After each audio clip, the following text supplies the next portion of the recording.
the modern day man today. So what do you see today? What are the turnoffs to see when you meet the men in your life? And also, what do you look for? So yeah, I'm interested to hear from you guys.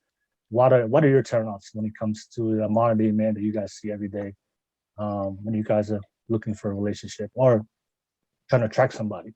So I'll start off with you, Tui. Take it off. Um, Whatever. It's not that I'm not going to be nice. I think I'm just going to say what I mean. I don't like. Spit it out, girl. I know. I don't like feminine men. I'm going to be straight. I don't like feminine men. I don't mind that they're sensitive and caring. That's cool. Totally awesome. Love it. But feminine men tend to cry. Like it's a turn off because I don't like to feel like the man in a relationship. Like just something simple that like an example that everyone uses. Where do you want to eat? Yes. I'm going to tell you. Like, I want to go eat at Zippy's. And then are you sure? Well, we can go here, or we can go here, or we can go here. Are you sure you want to eat at Zippy's? Super considerate, but that's just an example of like more serious things. I just don't want to feel like the man in the relationship. And I think it's become more acceptable for men to be more submissive and for women to dominate every aspect in the relationship. And it's a turnoff. Okay, so feminine men, so AKA simps, right? Yeah, that's what they call it. Listen, I was looking for cooler words than simps, but I couldn't find one. Like it just kept popping up, and I was like, all right, I think we're gonna have to go with simp. All right, I talk about that all the time. Ladies, ladies don't they want a leader. They don't want a follower. They want a guy. But that's but anything else besides some men who are very submissive, besides men who are very feminine? Anything else you want to add? Any other turnoffs you see? Men who aren't driven, like someone with no ambition. It doesn't matter. It doesn't matter what you do. Like, I'm very attracted to intelligent men. So when I say intelligent, they take it like, oh, I'm not book smart, but you can be intelligent in anything you do. If you can't carry a conversation about something that you're passionate about, then it's a turn off. Okay. Yeah. So you just want a man that's not a bum, right? That's pretty much that's what it means. Yeah. Like elaborate. Yeah. Like I should elaborated. Like I don't want a little bitch. Yeah, so I mean, at least he has something going on for him, right? Something going on. He's doing something. He's working towards something. He's just not sitting around and being a bum and being lazy. Yeah. Okay. All right. So ambitious. So you want to make sure your guy's on a bum. Make sure he's ambitious, not feminine, not submissive. What else? Anything around that? That's a good list. That's a pretty good list. Yeah, I mean, I'm pretty simple when it comes to what I want. It's just I'm going to say this because I think nobody has talked about it yet. Hygiene. And it's more than just like if you showered that day, it's like, do you take care of yourself? Do you put in the effort to like do your hair, wear clothes that don't have, like mustard and ketchup stains on them? Do you take care of yourself? Like, women are attracted to someone who's going to put the effort into the way that they look, I think it's ironic that I'm saying this right now. And I just got back from the beach. Okay. But normally I take care of myself somewhat, but like women are more attracted to people who are going to take care of themselves. And so like, I think almost subconsciously we know, like if you have on a clean outfit and you have it doesn't have to be like a great haircut, but you take care of your hair. Like to us, that means that you take care of yourself, you put in effort, and I think like that tends to catch women's eyes, their eye more. So I guess hygiene. Okay. So men who have bad hygiene, right? Yeah. Okay. So is that this? I mean, is that what you're seeing? I guess you're from Hawaii. Is that what you're seeing in Hawaii? A lot of these men in Hawaii are feminine. A lot of these men in Hawaii are bums. And a lot of these men in Hawaii that you see have bad hygiene. Is that what you're seeing in your market dating marketplace in Hawaii? I don't look at Hawaii as a good marketplace for dating, but no, actually, it's just an observation over the years. And my sister brought it up today too, and I was like, oh, you know what? Yeah, that's true. But I mean, if you want to attract a good woman or man, like the way that you look is going to play a big part in the first initial attraction. It's not going to keep them, that's up to you. Obviously, everybody knows this, but nobody seems to do it. Yeah. So that's why I just wanted to bring that up. But in Hawaii, everyone, I mean, I could go into this, but I won't.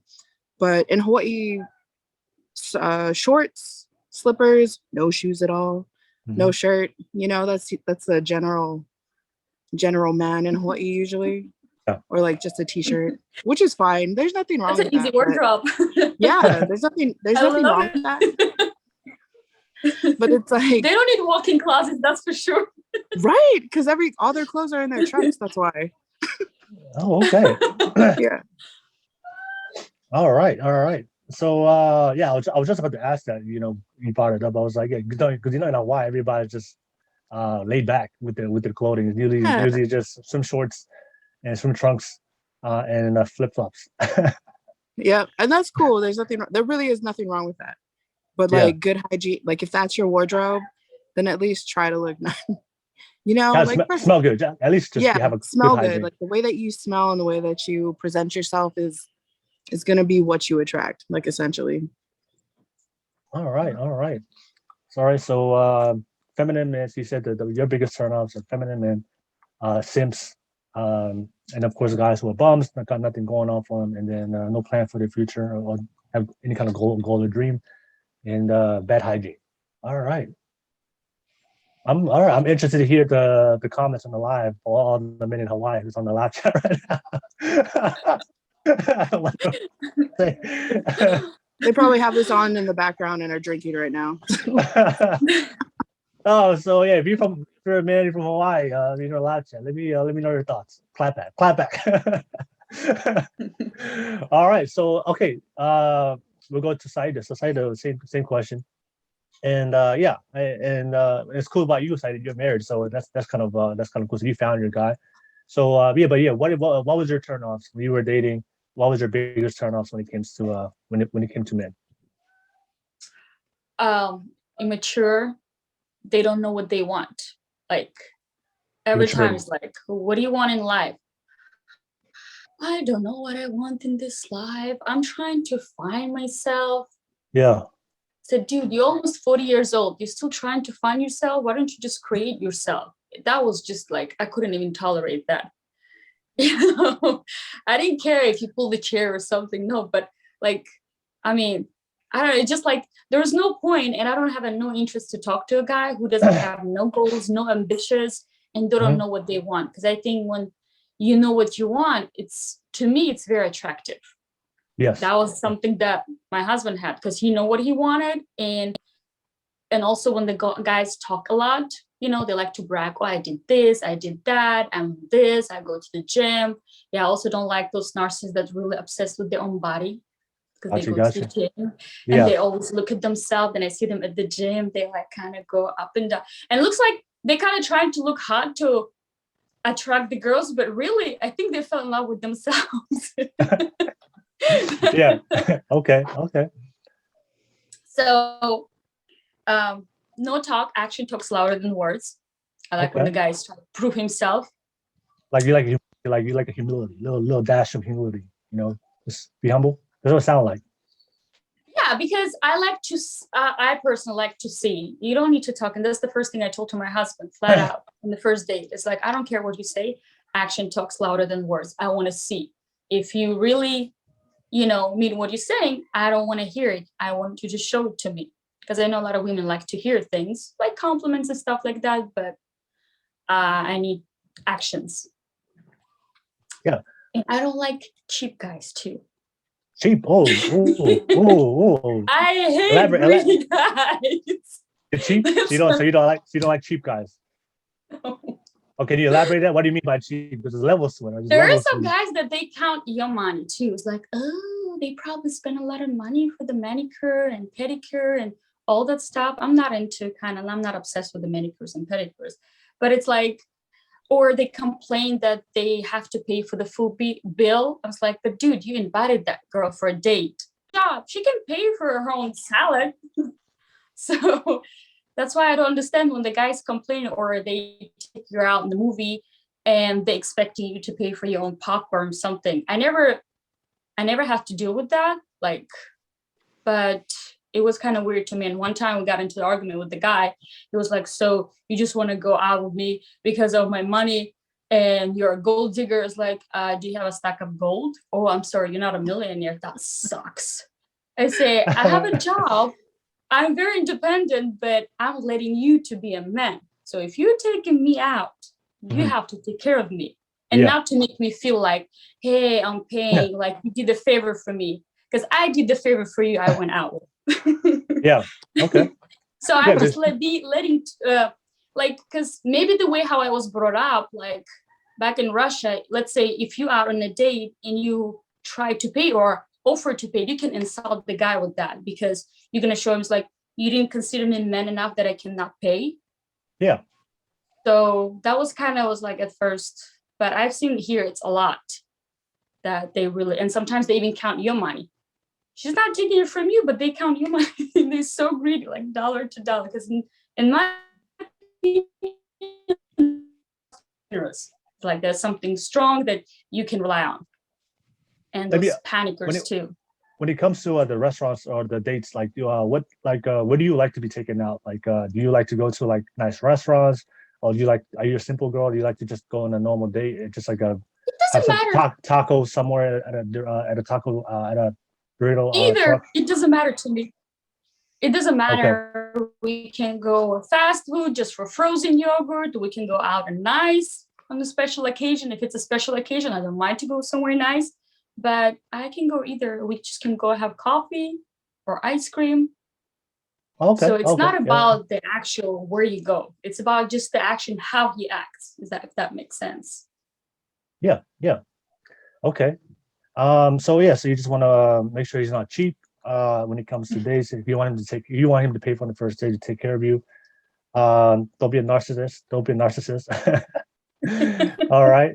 Anything else you want to add on to that list as far as the turnoffs? That's the one thing also. I hate cheaters because you can see it from far away. The guys, eyes are always running around.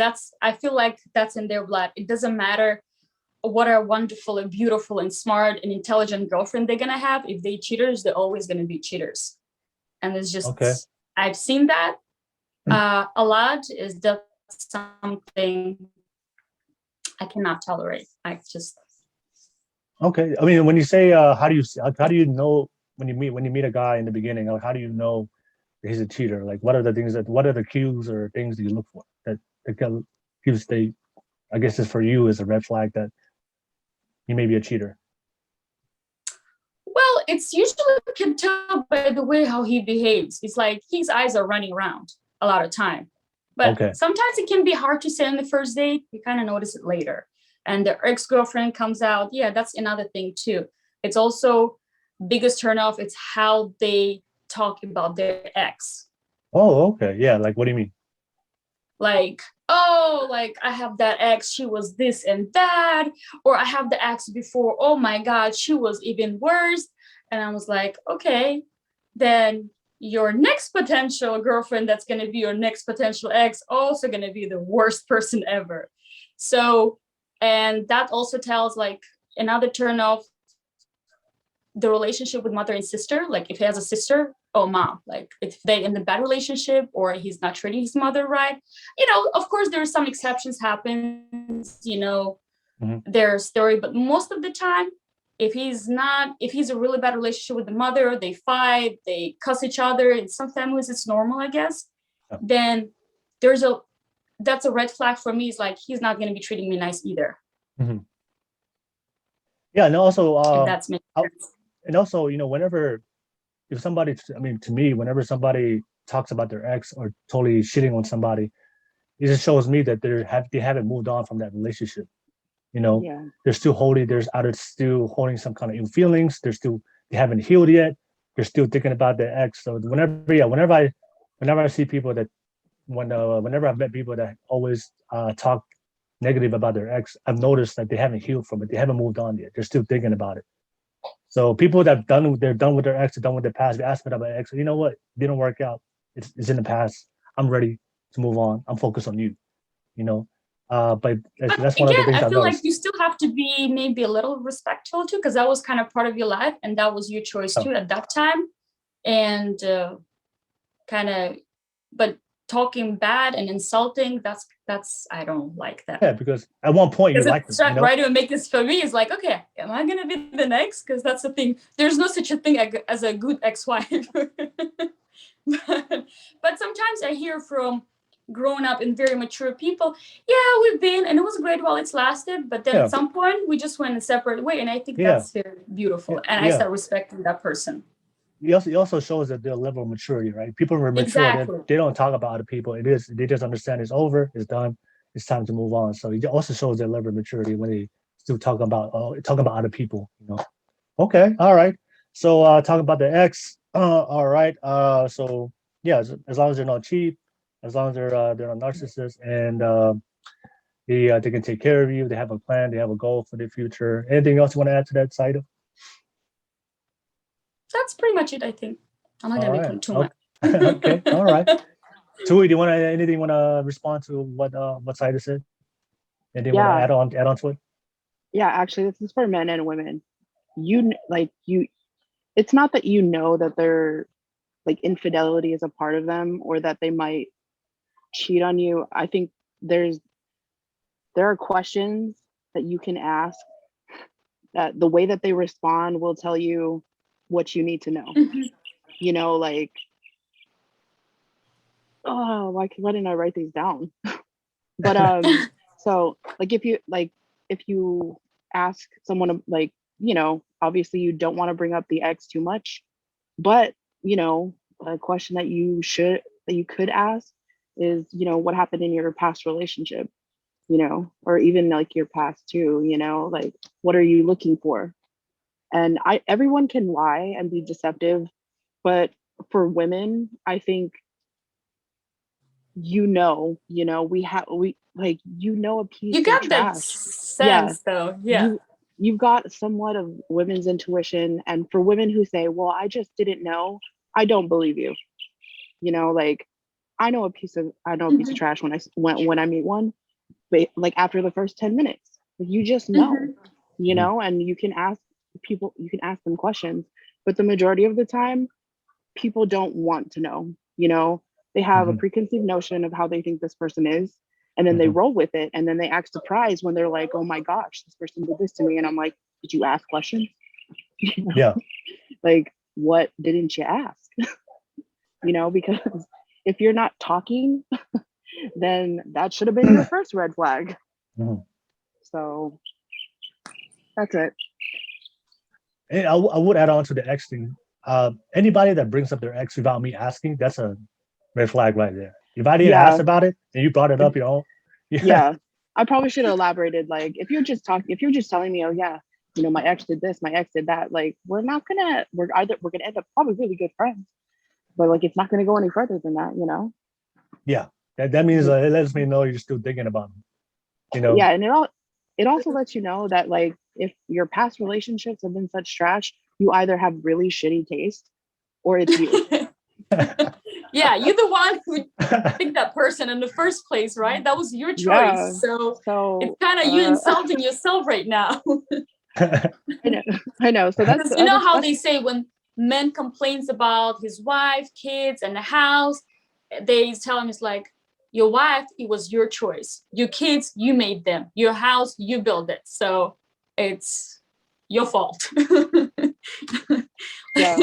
Which circles back to told my husband accountability. Once, yeah, I told my husband once, I said, don't judge my choices, because he started making fun of something. He's like, he said, hey, don't judge my choices. You were one of them. He's like, okay. Yeah, exactly. Yeah, you bring up your ex and you just start talking about it. You talk too much about your ex. That's a no for me.